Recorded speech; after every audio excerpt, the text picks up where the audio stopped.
안녕하세요 여러분. 오늘 하루도 풍성한 주님의 은혜를 그 사랑을 누리는 하루가 되기를 축복합니다. 오늘 본문은 역대상 18장입니다. 그 뒤에 다윗이 블레셋 사람을 쳐서 그들을 굴복시켰다. 그래서 그는 블레셋 사람의 손에서 가드와 그 주변 마을을 빼앗았다. 다윗이 또 모압을 치니 모압 사람들이 다윗의 종이 되어 그에게 조공을 바쳤다. 소바왕 하다데셀이 유프라테스 강 쪽으로 가서 그의 세력을 굳히려 할 때에 다윗이 하맛까지 가면서 그를 무찔렀다. 다윗은 그에게서 병거 1000대를 빼앗고 기마병 7,000명과 보병 2만 명을 포로로 사로잡았다. 다윗은 또 병거를 끄는 말 가운데서도 백필만 남겨놓고 나머지는 모조리 다리 힘줄을 끊어버렸다. 다마스쿠스의 시리아 사람들이 소바왕 하다데셀을 도우려고 군대를 보내자 다윗은 시리아 사람 2만 2천 명을 쳐 죽였다. 그리고 다윗이 시리아의 다마스쿠스에 주둔군을 두니 시리아도 다윗의 종이 되어 그에게 조공을 바쳤다. 다윗이 어느 곳으로 출전하든지 주님께서 그에게 승리를 안겨주셨다. 그때의 다윗은 하다데셀의 신하들이 가지고 있던 금방패를 다 빼앗아서 예루살렘으로 가져왔다. 또 다윗은 하다데셀의 두 성읍 디브핫과 군에서는 노쇠를 아주 많이 빼앗아 왔다. 이것으로 솔로몬이 바다 모양 물통과 기둥과 놋그릇을 만들었다. 하맛 왕 도이는 다윗이 소바왕 하다데셀에 온 군대를 쳐서 이겼다는 소식을 들었다. 그는 자기 아들 요람을 다윗 왕에게 보내어 무난하게 하고 다윗이 하다데셀과 싸워서 이긴 것을 축하하게 하였다. 하다데셀은 도이와 서로 싸우는 사이였다. 요람은 금과 은과 놋으로 만든 물건들을 가져왔다. 다윗 왕은 이것들도 따로 구별하여 에돔, 모압, 암몬 사람, 블렛 사람, 아말렉 등 여러 민족에게서 가져온 은, 금과 함께 주님께 구별하여 바쳤다. 수르야의 아들 아비새가 소금 골짜기에서 에돔 사람 18,000명을 쳐 죽이고 에돔에 주둔군을 두었다. 마침내 온 에돔 사람이 다윗의 종이 되었다. 다윗이 어느 곳으로 출전하든지 주님께서 그에게 승리를 안겨주셨다.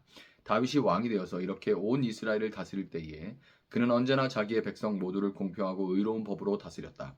수리아의 아들 요압은 군사령관이 되고 아힐룻의 아들 여호사밧은 역사 기록관이 되고 아히두베의 아들 사독과 아비아달의 아들 아히멜렉은 제사장이 되고 사워사는 서기관이 되고 여호야다의 아들 분하야는 그렛 사람과 블렛 사람의 지휘관이 되었다. 다윗의 아들들은 왕을 모시는 대신이 되었다. 아멘. 자, 지난 역대기 17장에서 다윗은 하나님을 위해 성전을 짓고 싶은 그 소망을 밝혔고 하나님은 다윗이 성전을 짓는 것이 아니라 하나님께서 다윗의 아들 중에 하나를 세워 그의 왕위와 나라를 견고하게 하고 그가 하나님의 그 아들이 하나님의 집을 건축할 것이다 이렇게 답을 하셨습니다. 역대기는 이미 다윗과 솔로몬으로 이어지는 다윗 왕조가 무너지고 한참 후에 기록된 그런 성경이죠. 그렇기 때문에 역대기의 기자는 아직 다윗의 자손으로 이 땅에 오신 예수 그리스도를 알지는 못했지만 다윗과 솔로몬은 이미 떠난 지 오래고요. 그 후에 이 글을 기록하고 있는 역대기 기자는 이제 다윗의 자손으로 오시는 예수 그리스도라는 이름은 알지 못했지만 언젠가 오셔서 이 땅에 영원한 하나님의 나라를 회복할 메시아 구원자를 바라보고 소망하면서 이 글을 쓰고 있는 겁니다. 지금 우리는 예수님을 알지만 역대기 기자가 생각하는 메시아는 다윗과 같은 강력한 왕권과 솔로몬 시대의 영화를 회복시켜줄 이스라엘 땅에 회복시켜줄 그런 왕이에요. 오늘 본문은 다윗 왕국의 확장에 대해 기록을 하고 있죠. 다윗은 이스라엘의 주변국인 블레셋, 모압, 아람 연합군 그리고 에돔을 모두 물리쳤습니다. 전쟁에 승리했다면 그 영토를 취하고 포로들을 데려가고 하는 것 이런 것들이 마땅하지만 다윗은 다메섹 아람과 에돔의 수비대 그러니까 주둔군이라고 하죠. 주둔군을 두었을 뿐 그 땅을 직접적으로 영토로 복속시키지는 않았습니다. 그건 여전히 에돔이고 여전히 아람이에요. 다메섹이고 이렇게 그냥 남아있고 주둔군만 둔 거예요. 왜 그랬을까요? 그 땅들은 하나님께서 이스라엘에게 허락하지 않으셨기 때문에 그래요. 만약 다윗이 제국을 건설하길 원하는 야망에 야심에 가득 찬 왕이었다면 그 땅들을 다 복속시켰을 텐데 그렇게 하지 않았습니다. 모압은 하나님께서 아브라함의 조카 롯의 자손들에게 준 땅이었고 에돔은 야곱의 형제인 에서의 자손들에게 주신 땅이죠. 그러니까 다윗은 전쟁 중에서도 전쟁 가운데도 철저하게 하나님의 말씀에 순종했던 것이고 이런 모습은 본문 4절에서 본문 4절에서도 볼 수가 있습니다. 소바왕 하닷 에셀을 물리친 다윗은 그에게서 병거 1000대를 빼앗죠. 병거 1000대를 빼앗고 기마병 7000명과 보병 2만 명을 포로로 사로잡았습니다. 그런데 여기서 다윗이 이해하기 힘든 일을 벌이게 되는데요. 병거를 끄는 말 중에 100마리만 남겨두고 나머지는 모조리 다리의 힘줄을 끊어버렸던 거예요. 고대 근동에서 병거는 지금의 전차, 탱크 부대와 같고 그 병거를 끄는 말이라면 말들 중에서도 최고의 품질, 가장 힘이 세고 가장 빠른 그런 말들이겠죠. 당연히. 그리고 또 쉽게 겁먹어서 날뛰지 않도록 그리고 막 화살이 빗발치는 곳으로도 달려 들어갈 수 있게 아주 고도로 훈련된 그런 말일 텐데 한 마리 한 마리가 정말 귀하죠. 지금의 최첨단 무기와 같은 그 말들을 100필만 남겼다면 나머지 900필은 힘줄을 끊어서 더 이상 전쟁을 수행하지 그냥 이렇게 뭐 걸어다니고 사람이 타는 거 정도는 괜찮은데 전쟁을 수행할 수는 없게 만들어 버린 겁니다. 왜 그랬을까요? 이 역시 하나님의 말씀에 다윗이 순종하기 위해서였습니다. 신명기 17장 16절을 보면 왕이라 해도 군마를 많이 가지려고 해서는 안 되며 군마를 많이 얻으려고 그 백성을 이집트로 보내서도 안 됩니다. 이는 주님께서 다시는 당신들이 그 길로 되돌아가지 못한다고 말씀하셨기 때문입니다.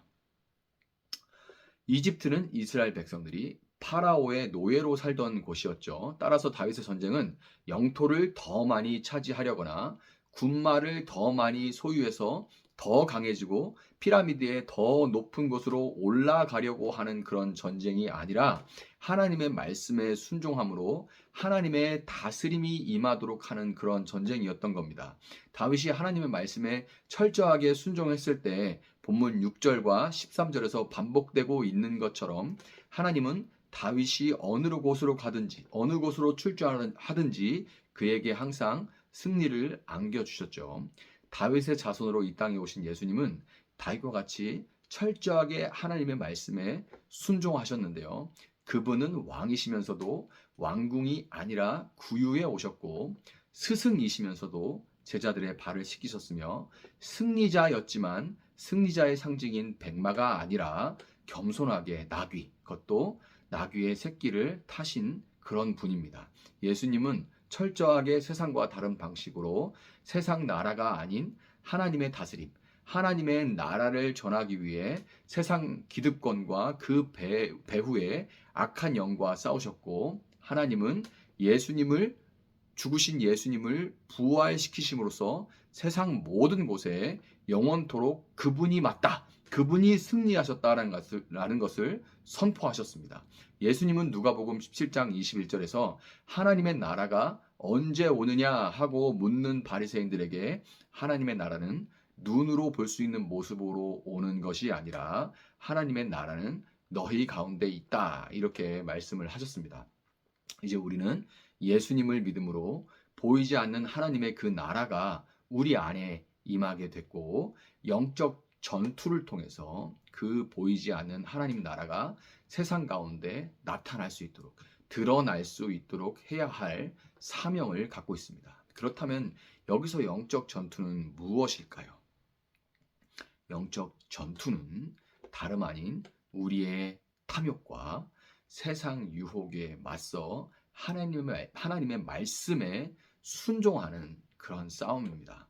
7절, 8절에서 다윗이 빼앗아온 금방패와 놋을 모두 성전을 위해서 드린 것처럼 또한 9절부터 11절에서 하닷 에셀과 대적 관계였던 하맛 왕 도우가 감사를 표하러 오면서 가져왔던 금, 은, 놋그릇을 모두 성전에 드렸던 것처럼 피라미드를 기어 올라가는 그런 삶이 아니라 먹든지 마시든지 무엇을 하든지 하나님의 영광을 위해 살아가기 위해 싸우는 그런 삶을 살아가시기 바랍니다. 우리의 싸움은 치열한 싸움이죠. 이것을 내 것으로 하느냐, 이것을 하나님께 드리느냐. 그 싸움입니다. 나를 위해 살아가느냐, 하나님을 위해 살아가느냐. 그 싸움인 겁니다. 요한복음 16장 33절 너희는 세상에서 환난을 당할 것이다. 그러나 용기를 내어라. 내가 세상을 이겼다. 아멘.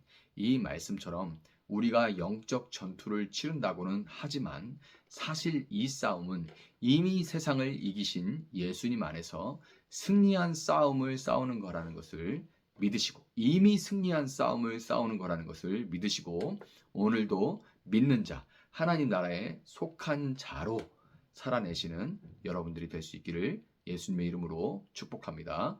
잠시 기도하도록 하겠습니다. 사랑하시는 주님, 감사합니다. 주님, 다윗이 정말 그의 삶에서 전쟁이, 싸움이 끊이지 않았지만 그 모든 싸움들이 내 소유를 늘리고, 내 영향력을 늘리고, 내 통제력을 늘리고, 그래서 더 많이 소유하고 더 높아지고 피라미드의 꼭대기 정점에 가서 그 피라미드 밑에 있는 모든 것들을 다스리기를 원하는, 스스로 왕되고자 하는, 하나님과 같은 자 되고자 하는 바벨탑의 정신을 따르지 아니하고 피라미드의 낮은 곳으로 가서 하나님 말씀에 순종하는 삶을 살아갔던 것을 봅니다. 다윗의 자손으로 오신 예수님은 정확하게 그 모습 그대로 제자들의 발 앞에 무릎을 꿇고 그 발을 씻겨주던 삶을 살아가셨고, 그로 인해서 피라미드의 정신으로 철저하게 만들어져 있는 세상에서 죽임을 당하셨지만 하나님이 그를 부활시키심으로 예수가 맞다는 것을 온 세상에 영원토록 선포하셨음을 믿습니다.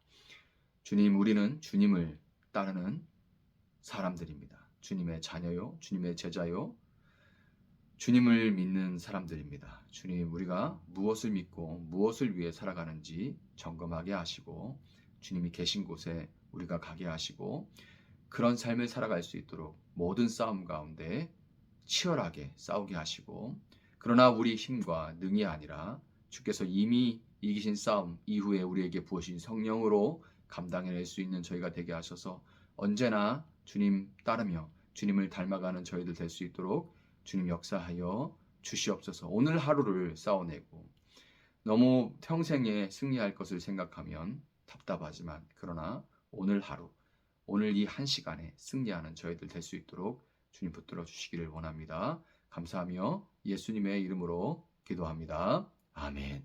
오늘 주신 말씀 붙들고 계속해서 기도하겠습니다.